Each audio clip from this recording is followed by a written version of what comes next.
但它那个约定是比较特殊的，好。所以是这样，有疤痕就可以赔。就是看你的约定，对。好，那至于保险契约如何订立，好，它的主体就是它的成立是怎么样成立，好，然后它的特约条款有可能是哪种情况，它的主体是谁，关系人是谁，好，以及这个保险的标的。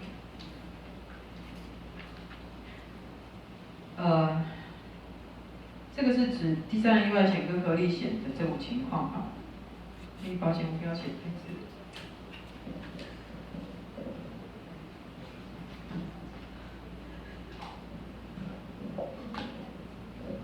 保险利益要存在在何人，好，这些同学要去注意。那保险利益，像财产保险的保险种类，保险利益有什么样的情况？好。或者是人身保险的保险利益，这个你们看法条应该就知道嘛，对不对？好，14、15跟20条，以及它的这个要存在于这个何人，这个你们自己注意，还有这个要存在于何时，就保险利益的存在，这一个是比较重要的一个部分，好。另外还有这个财产保险内容，它可能有消极跟积极的，哈。那在这个保险法上规定的话，主要是在14、15跟20条的这个规定。人身保险这16条规定，这个自己要记住，好。还有这个人身保险跟财产保险，它的保险利益基本的差异是在于你是什么时候存在。财产保险是在保险事故发生时候存在，然后人身保险在订约时候存在。那保险的利益是不是限于经济利益有不同？财产保险一定有经济的利益，人身保险则，以人寿险来讲的话，它是人身无价，健康跟伤害险则是有经济的利益。那至于保险利益的大小不同，有无客观的标准也是一样嘛。你财产保险是有客观标准，人身保险的人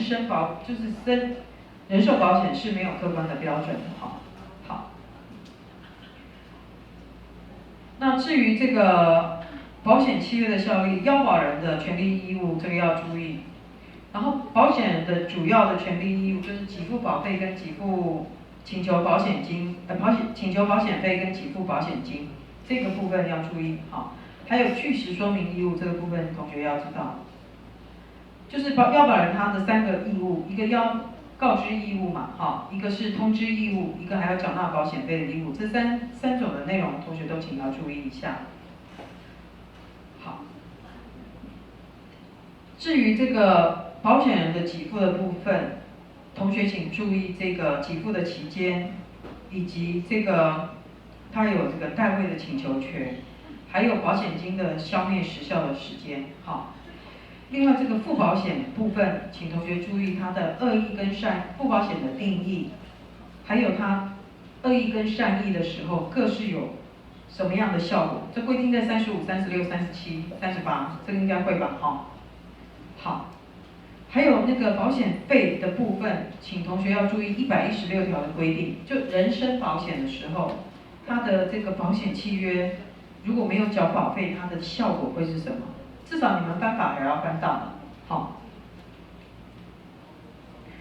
那火灾保险就是要注意这个何谓保险金额、何谓保险价额跟它的关系到底是什么，好。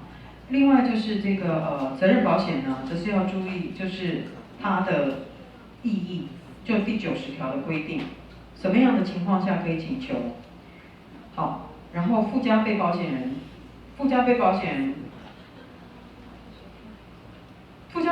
你们应该保险学有学嘛，对不对？这你们不用去记这个不用去背它。但是比方说，考试如果问说，汽车责任险的话，汽车责任险发生事故的时候，以下有可能是哪些可以？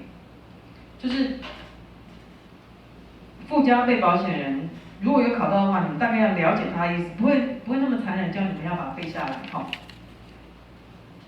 好，那责任险的这个部分，从90条到95条都是很重要的规定，因为这个同学会比较常见到的，请同学自己要注意啊这个部分。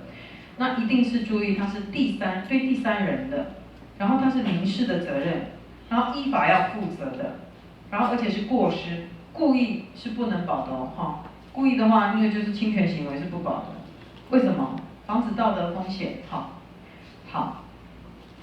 行使直接诉权的这个部分，就是请同学看一下。那因为强制汽车责任险，我们时间比较赶，我们没有办法把那个法条规定弄出去。但是同学有时间的话，可以去看一下，因为这个比较会就是不是最好是不要自己发生，但是周围总是会听到有这种事情哈。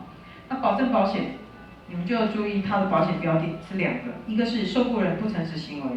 第2个是债务人不履行的行为。那人身保险就是人寿保险的一个情况的话，要去注意到104条到107条的规定，以及就是需要被保险人同意的保险种类，这个部分要去注意。原则上就是死亡，或者是你要去出职，或者移转这种情况，因为会涉及到道德的风险。